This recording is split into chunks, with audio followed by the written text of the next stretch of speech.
और हमारी अम्मी 2 टाइम टीबी पेशेंट। और ये उसकी सारी रिपोर्ट्स। पहला तो ये है कि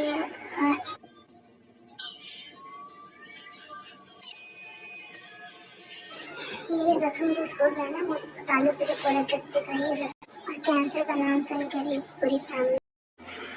तो अस्सलाम वालेकुम एवरीवन। तो आई होप कि आप सब खैरियत से होंगे इंशाल्लाह ताला, और हम भी ठीक हैं अल्हम्दुलिल्लाह। तो जैसा कि आप सभी जानते हैं कि मैं वीडियोस वगैरह शूट नहीं कर रही हूँ, ना बना रही हूँ, ना पोस्ट कर रही हूँ। और मैंने पहले भी बताया कि मेरा 21 साल का भाई है जो मेरे से 1 साल छोटा है, Shahnawaz Khan.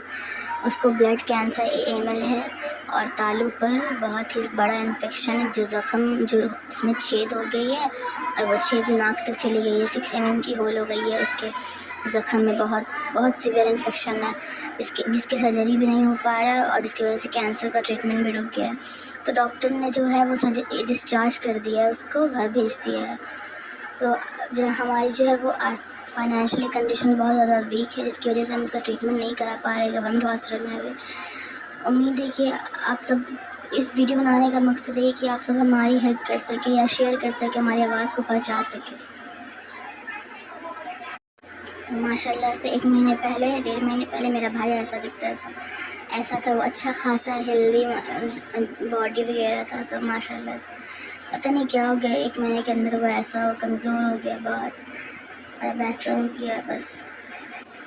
Blood cancer diagnosis confirm होने से पहले स्विगी इंस्टामार्ट में डिलीवरी बॉय का काम करता था और हमारे घर में अपने घर को सपोर्ट करता था, रेंट वगैरह देता था। क्योंकि हम सिर्फ 5 लोग थे, 2 भाई, 1 पापा, 1 अम्मी, 1 बहन। तो मेरे पापा वैसे भी हैंडीकैप्ड हैं, वो फ्रूट की रेडी लगाते थे, उससे हमारा गुजारा होता था। तो भाई दोनों इसलिए स्विगी में काम करते थे। और हमारी अम्मी 2 टाइम टीबी पेशेंट रह चुकी है, तो पहले ही से सब कमज़ोर थे और ये काम करता था तो सपोर्ट करता था। हमारे घर आज ही ऐसे बीमार पड़ गया। और ये उसकी सारी रिपोर्ट्स। पहला तो ये है कि इसमें उसकी कंडीशन लिखी हुई, केस इसका लिखा हुआ है कि इसको AML है with antimycosis, fungal infection on mouth palate, और फिर इसको एंटीमाइकोसिस एंड कैंडिडियासिस इन्फेक्शन है, माइकोसिस नहीं है। सारी रिपोर्ट्स है उसकी। दरअसल डॉक्टर ने कहा प्लास्टिक सर्जरी के लिए जो होल है वो बढ़ते जा रहा है ना, तो उसको बंद करने के लिए, पर अगेन गवर्नमेंट हॉस्पिटल है तो वो नहीं हो रहा जल्दी। वो कह रहे कि सर्जरी करेंगे हम तो AML कैंसर में खतरा है, इसलिए सर्जरी नहीं कर सकते। ENT वाले बोल रहे कि हम दवा देंगे तो 6 महीने लगेगा, और उसने 1.5 महीने से कुछ नहीं खाया है। तो अगर हम रोज़ा रखते हैं ना तो शाम तक हमें उम्मीद होती है कि हमें खाने पीने को मिलेगा, लेकिन उसने 1.5 महीने से पानी तक नहीं सही से पिया है, सही से क्या पिया ही नहीं है। तो उसको वो बोलता है कि मैं बस ज़ख़म को ठीक करा दे, ज़ख़म ठीक करा दे ताकि मैं खा पी सकूँ, क्योंकि अभी कीमोथेरेपी फिर से शुरू हो गई उसकी। साइट्राबिल थेरेपी शुरू हो गई, जो कि कीमोथेरेपी का बहुत ही लो डोज है। तो उसकी कीमोथेरेपी शुरू हो गई है, तो उसको और कमज़ोरी, वीकनेस, नोज़िया, वॉमिटिंग फील हो रही है, वीकनेस है बहुत ज़्यादा, क्योंकि वो ट्यूब से फीडिंग भी करता है। तो बस सूप, दाल का सूप, चिकन सूप, वो भी एक दिन में बस 1 ही सूप पीता, नहीं पी पाता, वॉमिट कर देता है, दवा भी बहुत मुश्किल से खाता है। तो उसको और कमज़ोरी, वीकनेस होने लगी है। मतलब दोनों चीज़ खतरनाक उसको हो गई है ना, मतलब क्या बोल रहे हैं हम। ज़ख़म की वजह से इसको बहुत तकलीफ, ज़ख़म की वजह से वो खा नहीं पा रहा है। अगर ज़ख़म नहीं होता तो वो अच्छे से खाता पीता, हेल्दी डाइट लेता है तो कैंसर से लड़ने की ताकत मिलती है। जब वो खा ही नहीं रहा है तो क्या कैंसर से लड़ेगा। कीमोथेरेपी इतनी स्ट्रॉन्ग, अभी तो वो लो डोज दे रहे तब भी इतनी स्ट्रॉन्ग है कि इसे बर्दाश्त नहीं हो रही है। बस दुआ करें आप लोग कि वो ठीक हो जाए। कीमोथेरेपी, उसका ज़ख़म, बस सर्जरी करना इतना आसान नहीं ना, वो नोज़ तक छेद हो गया। वो सर्जरी नहीं कर रहे हैं वो। प्राइवेट से हमने पता किया था, वो 2 लाख, 1 लाख, 1.5 लाख ऐसे बोल रहे हैं। तो हम सोच रहे कि अब फ़िलहाल उसको प्राइवेट से दिखाएं, उसका इलाज करें ताकि सर्जरी हो जाए कम से कम, तो वो ठीक हो जाए। और हमारे पास इतने पैसे नहीं हैं कि हम 1.5 लाख, 2 लाख रखें, बिकॉज हमारे पास ना कोई प्रॉपर्टी, ना कोई एसेट्स है, ना लेबर है। पापा फल के ठेले रेडी लगाते, वो भी काम बंद है उनका, बीमार भाई हो गया इस वजह से। तो ये हमने छोटा सा घर पे लाया उसको, 1 रूम है, यहाँ इलाके में 1 रूम रहता है, वो कंजस्टेड एरिया रहता है, उसको इन्फेक्शन WBC उसका 1.63 हो गया, बहुत कम हो गया। तो उसको इन्फेक्शन से बचाने के लिए हमने एक रूम में 5 लोग रहेंगे ना, तो उसको हमने एक रूम के एक कोना को पार्टीशन कर दिया चादर से कवर करके, और एक फोल्डिंग एक कदम पे सोते थे ना हम लोग, उसके लिए फोल्डिंग ला दिया। उसका फोल्डिंग ला के उसका जो बिस्तर है वो बिछा करके उसको एक कोने में उसको हम आइसोलेट कर दिए।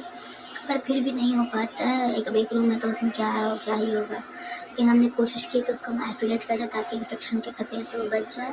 तो हमने छोटी सी कोशिश की ताकि वो उसको सुकून थोड़ा सा मिले। गर्मी भी बहुत होती है, हर जगह ऐसी चलती है, तो कैसे कैसे इंतज़ाम करके गर्मी का भी हम लोगों ने इंतज़ाम किया है कि उसको थोड़ा ठीक फील हो।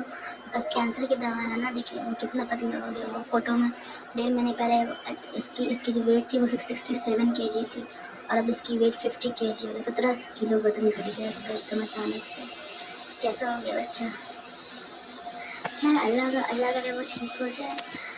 अल्लाह ताला से बस दुआ करें आप लोग। और हमारी ये कंडीशन नहीं कि हम इसका इलाज गवर्नमेंट से भी करा सकें। गवर्नमेंट हॉस्पिटल में डॉक्टर ने कहा है कि medicine, surgery, bone marrow transplant अगर हो सके तो सब 15 लाख रुपये खर्च। चालू जो प्रोडक्ट दिख रही है जख्म, उसके लिए परेशानी यही ना इसकी सर्जरी हो रही ना इसका इलाज हो रहा है। बस दुआ करते हैं हम सबके पहले से ठीक हो जाए। उसका बस एक ही मसला, वो कहता है कि मुझे खाना पीना कैंसर से डर नहीं लगता, बस मुझे ज़ख्म ठीक करा दो ताकि मैं खा पी सकूं तो मैं कैंसर से लड़ सकता हूं। बस वही कहता है कि मैं सर्जरी करा दो, पर डॉक्टर सर्जरी भी ना कर सकते ऐसे कहने से रिस्क है ना।